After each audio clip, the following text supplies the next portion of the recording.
முன்னாள் உயர்நீதிமன்றத்தினுடைய நீதியரசர்களே,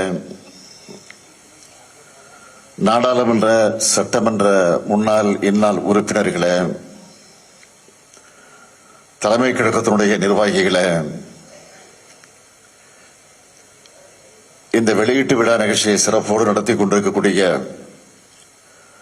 கழக சிறுபான்மையினர் நல உரிமை பிரிவினுடைய மாநில செயலாளர் அருமை தம்பி டாக்டர் சுபேர் கான் அவர்களே, உரிமை பிரிவுடைய மாநில செயலாளர் அருமை தம்பி டாக்டர் சுபேர் கான் அவர்களே, திரு ரியாஸ் கான் உள்ளிட்ட அவருடைய குடும்பத்தை சார்ந்திருக்கக்கூடியவர்களே, பத்திரிகை மற்றும் ஊடகத்துறை சார்ந்த நண்பர்களே,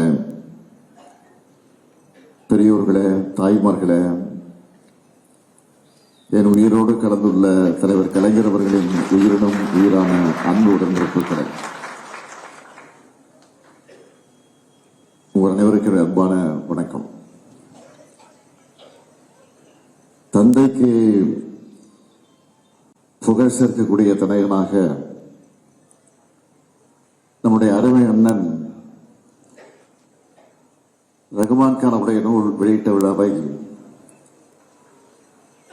அவருடைய பெருமைகளை போற்றக்கூடிய பெருவிழாவாக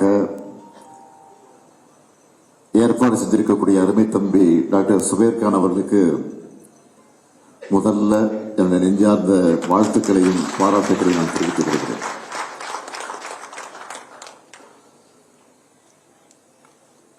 ரகுமான் கான் அவருடைய சிறப்பை பற்றி ஒரே வரியை சொல்லணும்னா, அவர் கம்பத்திலே பிறந்தவர். அந்த கம்பம் பகுதியில் இருக்கக்கூடிய தோழர்களை நான் பார்க்கிறேன். ராமநாதபுரத்தில் சட்டமன்ற உறுப்பினராக இருந்து பணியாற்றியவர். அந்த பகுதியிலிருந்து வந்திருக்கக்கூடிய உங்களையும் பார்க்கிறேன். அதேபோல சேப்பாக்கத்திலே சட்டமன்ற உறுப்பினராக இருந்தவர். எனவே அந்த தொகுதியிலிருந்து வந்திருக்கக்கூடிய உங்களையும் பார்க்கிறேன். ஆக அவரை பொறுத்தவரையில் தொகுதி மக்களிடத்தில் எந்த அளவுக்கு அன்பை பாசத்தை பெற்றிருக்கிறார் என்பதற்கு அவருடைய அறிவும் ஆற்றலும் காலங்கள் கடந்தும் நிலைத்து நிற்கணும்னு அவரால் உருவாக்கப்பட்டிருக்கக்கூடிய 6 நூல்களை அன்போடு நம்முடைய சுபேர் கான் அவர்கள் கொண்டு வந்திருக்கிறார். அதை நான் மிகுந்த பாசத்தோடு, பெருமையோடு, பூரிப்போடு, மகிழ்ச்சியோடு, புலகாகிற உணர்வோடு நான் வெளியிடுகிறேன். ஏன்னா நம்முடைய ரகுமான் கானுடைய பேச்சுக்கும் எழுத்துக்கும் ரசிகன் நான்.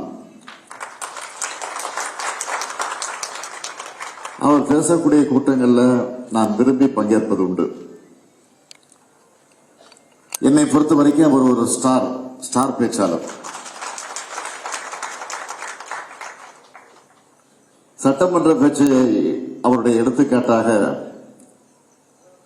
எவ்வளவு விஷயங்களை சொல்ல முடியும்.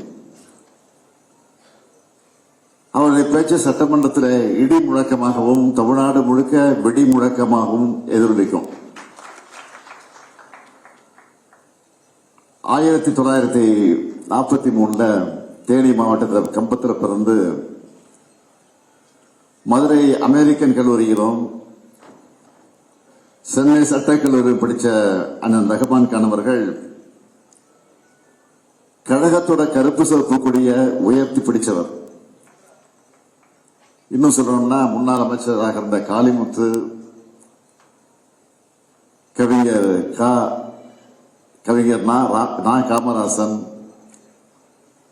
பேராசிரியர் ராமசாமி அவருடைய இணைஞ்சு 1964 மொழி போராட்டத்தில் ஈடுபட்டவர். அப்ப நம்முடைய பொதுச் செயலாளர் அண்ணன் துரைமுருகன் மற்றும் மறைந்த முரசொலி செல்வம் ஆகியோருடைய நெருக்கமாக பழகி கழகத்தை தன்னை முழுமையாக இணைத்துக் கொண்டவர். இன்னைக்கு கூட அவர் நம்முடைய துரைமுருகன் அவர்கள் இந்த நிகழ்ச்சிக்கு வந்திருக்கணும். காரணம் அவர் உடல்நலம் சரியில்லாத காரணத்தால் வர முடியல. தலைவர் கலைஞர்களை பொறுத்த வரைக்கும் திறமைசாலியை கண்டார்னா அவங்களை அரவணைச்சு வளர்த்துடுவார். அப்படித்தான் சட்டம் படிச்ச பிறகு சொந்த ஊர்ல வழக்கறிஞர் தொழில் செய்ய நினைச்ச நம்முடைய ரகுமான் கான் அவர்களை நீ சென்னையில வந்து பிராக்டிஸ் பண்ணு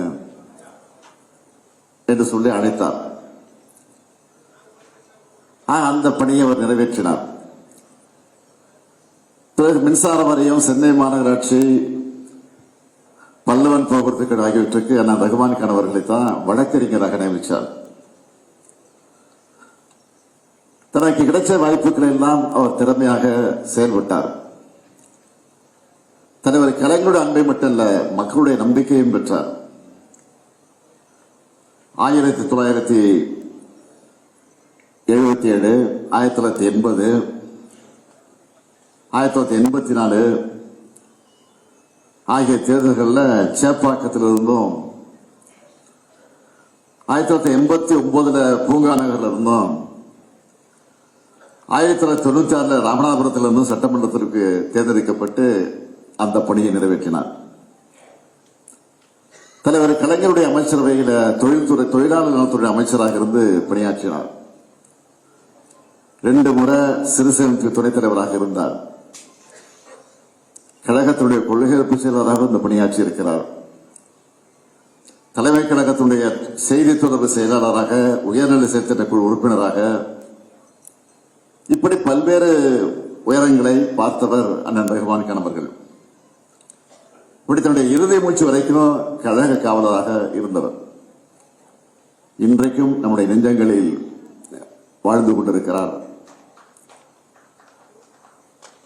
அவர் மறைவதற்கு சில நாட்களுக்கு முன்னால உயர்நிலை செயற்திட்ட குழுவை ஆன்லைன்ல நம்ம நடத்தணும். அந்த கூட்டம் முடிஞ்சதும் என்கிட்ட வீடியோ காலில் பேசின அவர் என்னுடைய உடல்நலத்தை பற்றி அக்கறையோடு கேட்டு அதை கவனிச்சுக்க சொன்னார். பதிலுக்கு நானும் அவரோட உடல்நலை பற்றி விசாரிச்சேன். சிறுபான்மை சமுதாயத்துக்கு விட்டு இல்ல, திராவிட முன்னேற்ற கழகத்தில் நாட்டிற்கும் அவர் தேவைன்னு சொன்னேன். அவர் கண்கலங்கிட்டார். ஆனா சில நாட்கள்லயே நம்ம எல்லோரையும் கண்கலங்க வச்சுட்டு மறைந்து விட்டார். மக்கள் தலைவர் எம்ஜிஆர் வரை எத்தனையோ முறை அண்ணன் ரகுமான் கான் அவர்களை தன்னுடைய கட்சிக்கு வர சொல்லி அழைச்சார். ஆனா சின்ன சஞ்சலம் கூட இல்லாம கொள்கை உறுதியோட கழகத்தில் இருந்தார் அண்ணன் ரகுமான் கான் அவர்கள். ஒரு முறை இல்ல, 2 முறை அவர் வீட்டில் வெடிகுண்டு வீசப்பட்டுச்சு. அதுக்கெல்லாம் பயப்படல. இன்னொரு முறை சிலர் வீட்டுக்கு கட்சியும் அறிவாளரும் எடுத்துக்கிட்டு வந்து மிரட்டினாங்க. தன் மீது கத்தி வீசனருடைய கையை பிடிச்சு மடக்கினார் அண்ணன் ரகுமான் கான் அவர்கள். உடனே அவர் தலைவர் கலைஞர் அவர் வீட்டுக்கே வந்துட்டார். இதுதான் திமுக, இதுதான் தலைவர் கலைஞர். சட்டமன்றத்தில் அண்ணன் ரகுமான் கான் அவர்கள் எப்படியெல்லாம் செயல்பட்டார்னு இன்றைக்கு இருக்கக்கூடியவங்க தெரிஞ்சுக்கணும். அப்ப நம்ம எதிர்கட்சி வரிசையில் இருந்தோம். மக்கள் தலைவர் எம்ஜிஆர் அவர்கள் முதலமைச்சர். அப்ப சட்டமன்றத்திற்குள்ள நின்று கழகத்தை காப்பாத்தின எம்எல்ஏக்கள்ல முக்கியமான 3 பேர் சொல்லணும்னா துரைமுருகன் அவர்கள், சுப்பு அவர்கள், ரகுமான் கான் அவர்கள். இன்னைக்கு அந்த வரலாறு சொல்லும். இவங்க 3 பேரையும் இடி, மின்னல், மழை அப்படின்னு பதிவு செஞ்சிருக்கு. அவங்க 3 பேரை கேள்வி எழுப்புனா சட்டமன்றமே அதிரும். சட்டமன்றத்தில் அவங்களால பேச முடியாத மக்கள் மன்றத்தில் பேச சொல்லி அனுப்பி வச்சப்போ தமிழ்நாடு முழுக்க கட்டுக்கடங்காத கூட்டம் கூடிச்சு. அப்போ இன்னும் சொல்லணும்னா சில ஊர்களில் இவங்க கூட்டங்களுக்கு பேச போனப்போ அரங்கத்தில் ஏற்பாடு செஞ்சிருந்தாங்க. அப்போ மக்கள் காசு கொடுத்து டிக்கெட் வாங்கி இவங்க பேச்சை கேட்டாங்க. நினைச்சு பார்க்கிறேன், மாநாடுகளில் பேச ரகுமான் கான் இருந்தாலே கூட்டம் ஆர்ப்பரிக்கும், கைத்தட்டல் விண்ணை மூட்டும். அவருடைய நடை உடை கொஞ்சம் வித்தியாசமா இருக்கும். பார்க்கலாம், நடையே கொஞ்சம் அப்படியே பிரிச்சு வித்து நடப்பாரு. அந்த சுருள் முடியை பார்த்தீங்கன்னா எடுத்து சுருட்டி விடுவார் முன்னாடி. தலையை சீவிடுவார் 5 நிமிஷத்துல. ஆனா சுருட்டத்துக்கு 10 நிமிஷம் ஆகும். அப்புறம் நானே பார்த்துருக்கிறேன். அதை பத்தி கலைஞர் ஒரு முறை சொன்னார், சட்டமன்றத்தில் உன் உடலாட தலையாட தலையில் உள்ள சுருள் முடியாட அக்காட்சி கண்டு ஆளும் அரசை ஆடியதுன்னு தலைவர் கலைஞர் அவர்கள் பாராட்டினார். அந்த அளவுக்கு அவருடைய பேச்சு, அவருடைய ஹேர் ஸ்டைல் எல்லாம் ஃபேமஸ். அப்போ அதிமுக ஒரு விஷயத்தில் இரட்டை நிலைப்பாடு எடுத்துச்சு. எப்பவுமே அதிமுகவுக்கு இரட்டை நிலைப்பாடு என்பது சாதாரணம் தான். இதை பத்தி சட்டமன்றத்தில் பேசின ரஹ்மான் கான் அவர்கள் என்ன சொன்னார்னா, சின்னமோ இரட்டை இல்லை, அதனால இரட்டை போக்குன்னு டபார்னு சொன்னார். இதற்கு யாராலையும் பதில் சொல்ல முடியல. பல விவாதங்களுடைய மைய பொருளா இருந்தவர் அண்ணன் ரஹ்மான் கான் அவர்கள். நேற்று நாடாளுமன்றத்தில் நாட்டை சர்வாதிகாரத்தை நோக்கி நகர்த்த புலனாய்வு அமைப்புகளை வச்சு தங்களுக்கு எதிரானவர்களை பதவி நீக்கம் செய்ய ஒரு கருப்பு சட்டத்தை கொண்டு வந்திருக்கிறார் மாண்புமிகு ஒன்றிய அமைச்சர், ஒன்றிய உள்துறை அமைச்சர் அவர்கள். இதுக்கு முன்னாடி குடியுரிமை திருத்த சட்டம், வகுப்பு திருத்த சட்டம் என சிறுபான்மை மக்களுக்கு எதிரான பல்வேறு சட்டங்கள் எல்லாம் கொண்டு வந்தாங்க. அப்போதெல்லாம் அந்த சட்டங்களை திராவிட முன்னேற்ற கழகத்தின் சார்பில் எப்படி கடுமையாக எதிர்த்தோமோ அதே மாதிரி இந்த கருப்பு சட்டத்தையும் எதிர்ப்போம். இதையெல்லாம் அவர்கள் ஏன் செய்யறாங்க? மக்கள் பிரச்சனைகளிலிருந்து திசை திருப்பு செய்யறாங்க. மக்களுடைய கவனத்தை மட்டும் திசை திருப்ப அல்ல, நாட்டையே ஜனநாயக பாதையிலிருந்து திசை திருப்புவதற்காக அதை செய்யறாங்க. வரவேற்பு ஆற்றிய தம்பி உதயநிதி சொன்ன மாதிரி இடியா பேசுன ரஹ்மான் கான் தென்றலா கவிதைகளையும் எழுதியிருக்கிறார். இதையெல்லாம் அறிந்து கொள்ள இந்த 6 புத்தகங்களையும் நீங்க எல்லோரும் வாங்கி படிக்கணும். குறிப்பா அவருடைய சட்டமன்ற உரைகளை எல்லாரும் படிக்கணும். எப்படி பேசணும், எப்படி உரைகளை தயாரிக்கணும் என்பதற்கு அவருடைய உரைகள் எல்லாம் ஒரு பாட புத்தகமாக வந்திருக்கு. ரஹ்மான் கான் போன்ற இடி முழக்கங்களாக பல உருவாக்கணும். அதுக்காகத்தான் என் உயிரினும் மேலான பாசறை பக்கம் போன்ற பல முன்னெடுப்புகளை இளைஞர் அணியினர் செஞ்சுக்கிட்டு இருக்கிறாங்க. மற்ற அணியினரும் இன்னும் பல முன்னெடுப்புகள் எடுத்து கழக கொள்கை வீரர்களை உருவாக்கணும். என்னை பொறுத்த வரைக்கும் கொள்கையை விதைச்சு உழைப்பை உரமாக்கி வெற்றியை விளைவிக்கணும். இயக்கத்தில் எத்தனை கோடி பேரை சேர்த்தாலும் அவங்களை கொள்கை பிடிப்பு உள்ளவர்களாக வளர்த்தெடுக்கணும். அதுக்கு தந்தை பெரியார், புரட்சி கவிஞர் பாவேந்தர் பாரதிதாசன், பேரறிஞர் அண்ணா, முத்தமிழர் கலைஞர், இனமான பேராசிரியர் போன்றவர்களோட எழுத்துக்களையும் பேச்சுக்களையும் கொண்டு போற மாதிரி அண்ணன் ரஹ்மான் கானுடைய இந்த திராவிட இயக்கத்தினுடைய சிந்தனைகளையும் மக்களை கொண்டு போய் சேர்க்கணும். வெற்றியை நோக்கி நடைபோடும் படைக்கு தேவையான படைக்கலனா இந்த நூல்களை உருவாக்கி கொடுத்திருக்கிறார் தம்பி சுபேர்கான் அவர்கள். அவருடைய மனைவிக்கு பிறகுதான் சுபேர்கானோடு நான் நெருங்கிப்படக்கூடிய வாய்ப்பு எனக்கு கிடைச்சது. ஆனா பார்த்த உடனே எனக்கு புரிஞ்சு போச்சு, நிச்சயமா இவர் ரஹ்மான் கான் வழியை பின்பற்றுவார், அவர் வழியில் நடைபெறுவார். அவர் கொடுத்திருக்கக்கூடிய பொறுப்பை இன்றைக்கு சிறப்பான வகையில் பணியாற்றிக் கொண்டிருக்கிறார். எனவே அவரை மீண்டும் வாழ்க்கை உறுதியோடு சொல்றேன், சிறுபான்மை மக்களுக்கு திமுக இருப்பது போல எப்போதும் துணை நிற்கும்